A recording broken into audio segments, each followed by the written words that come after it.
kebatinan. Hati-hati. Pandangan pertama terhadap warna itu bisa melahirkan gimana-gimana gitu. Kalau meme ke pribadi saya yang sudah mengarah ke pribadi, saya itu memang sudah biasa dihina sejak masih kecil. Karena saya kan bukan anak pejabat kan. Saya kan anak orang dari kampung. Ibu saya kan memang hanya buruh cuci di rumah orang. Ayah saya buruh bangunan. Jadi hinaan itu terjadi sejak saya SD, masih kecil. Jadi menurut saya itu nggak apa-apalah. Sekjen kemarin sudah tadi pagi saya panggilnya.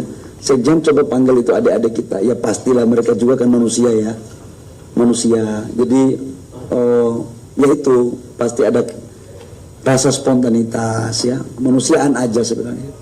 Tapi nanti saya akan meminta udah stop, apalagi kalau saudara yang minta maaf kan. Allah saja mau memaafkan umatnya ketika dia sudah minta maaf, apalagi kita manusia. Tidak boleh juga kita melebihi kodrat ilahi kita.